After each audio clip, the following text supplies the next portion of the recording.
Hi there, this is Ruben from Dutch Round 1. Thanks again for coming by. Thanks for watching another episode. As always, I appreciate your time and I appreciate your support. Today, we've got some vocabulary for you, 50 verbs in the Dutch language for advanced students, right? But before we do that, remember to give a like if you like this content, subscribe to the channel if you want more, and let me know in the comments if this was useful for you or not. If you want to help me out, go to the description box, click on the Buy Me a Coffee link and I will greatly appreciate that. But without much further ado, let's go check our 50 verbs for advanced students. The first one is aannemen. Aannemen is to assume. Aannemen is a separable verb. Ik neem aan. If you're not sure what a separable verb is, no problem. Click on the following link. I made a grammar video about it in order to make your life easier. We continue with aanschouwen. Aanschouwen, iets aanschouwen is to behold something. We continue with aantonen. Aantonen is to show something, to demonstrate something. We continue with achterhalen. Iets achterhalen is to find out something. Alright?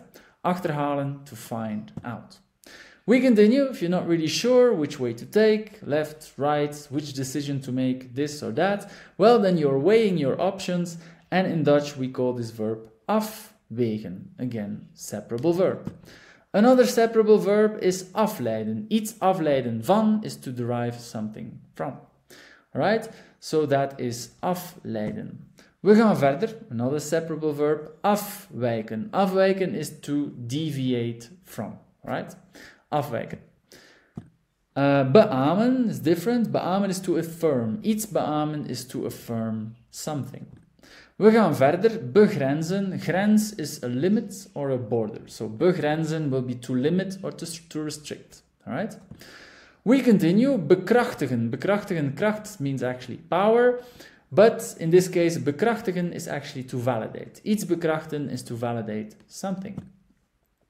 We continue, and belemmeren is to obstruct. Een belemmering, so the noun is an obstruction. So belemmeren is to obstruct.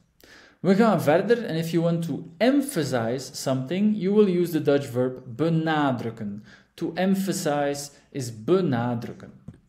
We continue, and if you want to assess a situation, then you would say een situatie beoordelen in Dutch. To assess, beoordelen.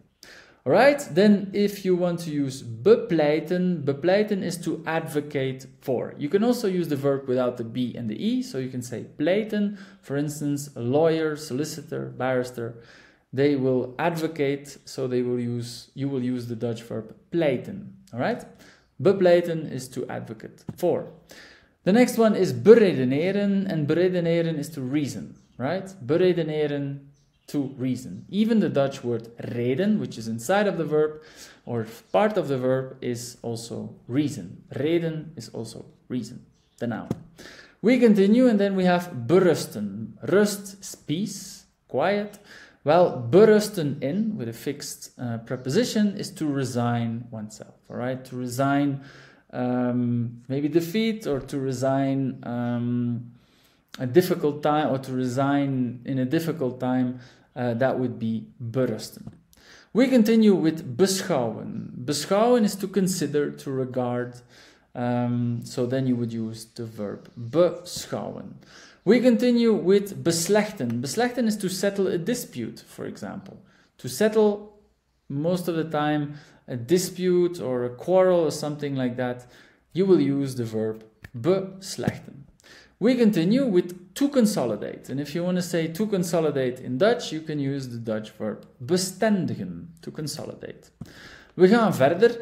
And if you want to doubt, then you can also say betwijfelen. Of course, you can also use twijfelen. That's also to doubt.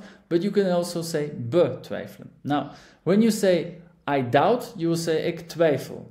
Ik twijfel aan iets. But if you're in doubt of a situation, or if you're in doubt of some kind of theory, then you can also say ik betwijfel dat. And that means that I doubt that this theory is correct. So that's the difference between twijfelen and betwijfelen. Twijfelen is maybe a more active doubt. Betwijfelen would be maybe a more passive doubt. All right? We continue with bevorderen. En bevorderen is to promote or to foster. All right? We gaan verder met beweren. Beweren is to claim. All right? To claim that something is true. To claim that something happened.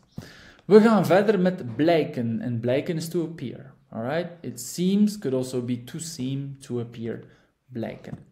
We continue with doorgronden. And if you want to deeply understand a situation, something that happened, an idea, a proposition, then you can use the verb doorgronden. Right?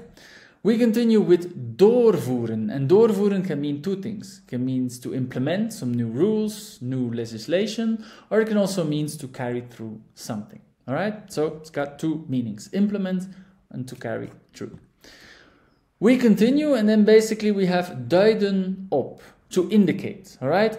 Duiden op is not to indicate as to show the direction, but it's more like if you're reading a text and there's an interesting sentence in it, or there's an interesting choice of words, or there's an interesting idea in it, you're basically indicating that idea, that sentence to someone else, all right? So that would be to indicate. Duiden op. Also with a fixed preposition. Ervaren, okay, ervaren is to experience. Iets ervaren, to experience something.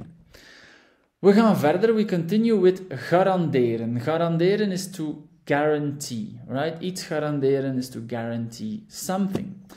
We continue and then we have handhaven. Handhaven is to maintain, or it can even be to enforce something, okay? Maintain is a little bit more neutral. Enforce is maybe a little bit more active, maybe a little bit more assertive also, but it can mean both. Handhaven. Herzien is to review and to revise. If you would translate herzien literally in English, her would be re, and then zien would be view, wijs. So to review, to revise is herzien. We continue with inperken. Inperken is to curb, to limit. All right? We gaan verder met inschatten. Schatten en inschatten is to estimate, all right? To give an estimation of something. We continue met instemmen. Instemmen met, fixed preposition, is basically to be in agreement with, to agree with. That is instemmen, right? We continue with to criticize. Kritiek geven, but you can also say kritiek leveren op. Literally to deliver criticism towards something or somebody. Op is again the fixed preposition. To criticize, kritiek leveren op. We continue, and if you're suffering from something, then you can lijden aan, or you can also lijden onder. If you use the preposition aan, it will be more likely a disease. Onder will mostly be a situation or an event. So that would be the difference between both prepositions. All right? Lijden aan or onder is to suffer from.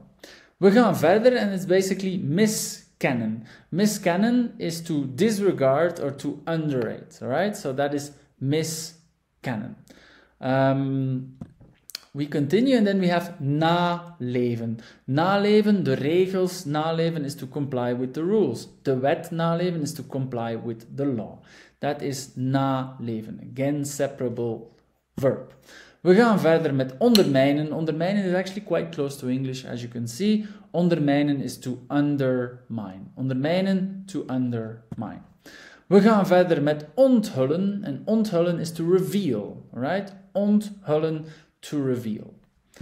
We gaan verder met ontkennen. Ontkennen is to deny something, right? Ontkennen, iets ontkennen, to deny something. The next one is ontlopen. Een gevaar ontlopen is to avoid a danger, for instance. Ontlopen, to avoid. We gaan verder en to ontstaan, of ontstaan is to arise, to emerge. Het ontstaan van de mens. The emergence of human beings. Or het ontstaan is actually the beginning of an existence. Right? Ontstaan. To arise, to emerge.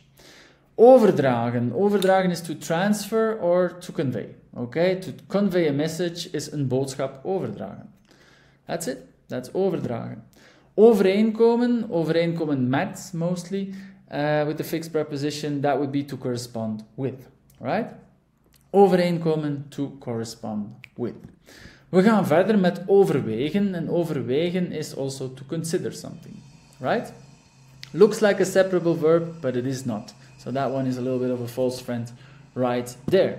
We continue with culmineren, and culmineren is to culminate, very close to the English word as well. We gaan verder met toelichten. Toelichten is actually to clarify, alright? Can be a little bit the same as verduidelijken. Verduidelijken is maybe a little bit more of a complete clarification. Toelichten is just a few extra words in order to clarify something. So that was toelichten. We continue with toepassen. Toepassen is to apply. And in toepassing, the noun is also an application. So toepassen, to apply, and toepassing, an application. We continue with vervullen, also a little bit close. Vervullen is to fulfill. And the last one for today is weerspiegelen. And weerspiegelen is to reflect, right? Weerspiegelen is to reflect. If you would translate this literally, spiegel is mirror, and then weer could also be used or translated a little bit freely as to re-mirror, to reflect, all right? So that is weerspiegelen. So these were the verbs for today. I hope you enjoyed the vocabulary lesson. I hope you learned a lot of new verbs. I want to thank you again for watching. Remember to give a like, subscribe to the channel if you want more content, and let me know in the comments if this was useful for you or not.